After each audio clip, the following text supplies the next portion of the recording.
যোৱা 10টা বছৰৰ পৰা বিজেপি চৰকাৰে অকল আদিবাসীসকলৰ প্ৰতিশ্ৰুতিৰ ওপৰত প্ৰতিশ্ৰুতি দি আহিছে। বিজেপি চৰকাৰে এটা কথা কৈছিল যে বিজেপি চৰকাৰ যদি অসমত চৰকাৰ গঠন কৰিব পাৰে তেতিয়াহ'লে 6 মাহৰ ভিতৰত জনজাতিকৰণৰ স্বীকৃতি আদিবাসীসকলক প্ৰদান কৰিব। কিন্তু আজি দেখিবলৈ পাইছোঁ দুটা টাৰ্মছ তেওঁলোকে চলাই গৈ আছে, কিন্তু সেই 6 মাহ এতিয়ালৈকে সম্পূৰ্ণ হোৱাই নাই তেখেতৰ। গতিকে আমি তেখেতক আমাৰ সদৌ অসম আদিবাসী ছাত্ৰ সন্থাই মিছলীয়া চৰকাৰ হিচাপে আমি অভিহিত কৰিছোঁ। আদিবাসীসকলক মিছা মাত মাতি আহিছে, আদিবাসীসকলক ৰাম ঠগন দিছে। গতিকে আমি আমাৰ বিজেপি চৰকাৰক, আমাৰ অসম চৰকাৰক আমি ধিক্কাৰ জনাইছোঁ। কাৰণ চাওক, আমাৰ দীৰ্ঘদিনীয়া জনজাতিকৰণৰ যি দাবী আছে সেই দাবী ন্যায্য দাবী হয়, কিন্তু আমাৰ বিজেপি চৰকাৰে সেই দাবীখন পূৰণ কৰিব বুলি যি আশ্বাস প্ৰদান কৰিছিল সেইটো আমি দেখিবলৈ পোৱা নাই। গতিকে আমি তেখেতক ধিক্কাৰ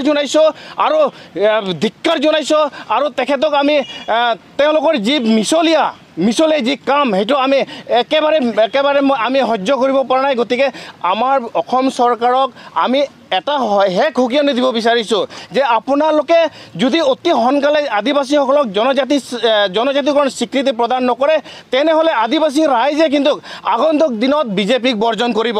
এইটো খাটাংখটা আদিবাসীয়ে আগন্তুক দিনত বিজেপিয়ে ভোট নিদিব।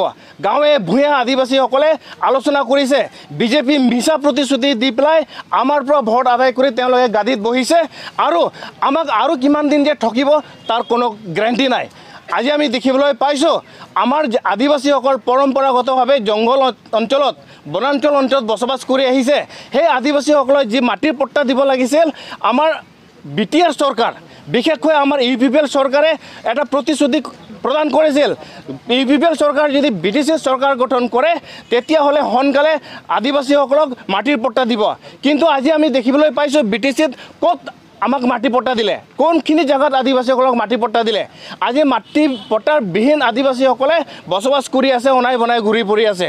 গতিকে আমি UPPL চৰকাৰক আৰু বিজেপি মিত্ৰজোঁট চৰকাৰ, আমাৰ BTC চৰকাৰ আমি ধিক্কাৰ জনাইছোঁ। আদিবাসীসকলক প্ৰতাৰণা কৰিছে। তেওঁলোকে কৈছিল আদিবাসী সম্প্ৰদায়ৰ সকলোকে চাকৰি দিয়াৰ কথা প্ৰতিশ্ৰুতি দিছিল, কিন্তু আজি BTCত দেখিবলৈ পাইছোঁ আমাৰ আদিবাসী যুৱক যুৱতীসকলে কিমান চাকৰি দিলে। গতিকে আমি প্ৰশ্ন কৰিব বিচাৰিছোঁ আমাৰ প্ৰমোদ চৰকাৰক, আপুনি কিমান মানুহক আমাৰ আদিবাসী শিক্ষিত যুৱকসকলক চাকৰি দিলে আৰু আমাৰ মানুহ কেইটা পৰিয়ালক মাটিৰ পট্টা দিব পাৰিলে। গতিকে এই যে মিছা প্ৰতিশ্ৰুতিৰে ভোট আদায় কৰি আছে এই কথাটো আদিবাসীয়ে উপলব্ধি কৰিব পাৰিছে আৰু গাঁৱে গাঁৱে আলোচনা কৰি আছে যে এই মিছলীয়া চৰকাৰ আগন্তুক দিনক আমি বৰ্জন কৰিব লাগে। গতিকে আমাৰ আশা ফালৰ পৰা আমি এটাই শেষ সকিয়নি দিব বিচাৰিছোঁ, এতিয়া সময় আছে। চৰকাৰে যদি আদিবাসীসকলৰ সদিচ্ছা আছে, আদিবাসীসকলৰ দায় দাবীৰ প্ৰতি যদি সদিচ্ছা আছে, ইমিডিয়েট তেওঁলোকে কেবিনেট ডিচিশ্যন কৰি পেলাই তেওঁলোকে যি আমাৰ দায় দাবীৰ ওপৰত যি কৰণীয় কাম আছে তেওঁলোকে যাতে সেইবিলাক কৰি আগুৱাই যাওক আৰু আমাৰ আদিবাসীসকলৰ প্ৰাপ্য অধিকাৰ অতি সোনকালে যাতে আদায় দিয়ক, নহ'লে ইয়াৰ পৰিণাম আগন্তুক দিনত বিজেপি চৰকাৰ আৰু UPPL চৰকাৰ ভুগিব লাগিব। তাৰ কাৰণে সাজু হ'বলৈ আমি আহ্বান জনাইছোঁ।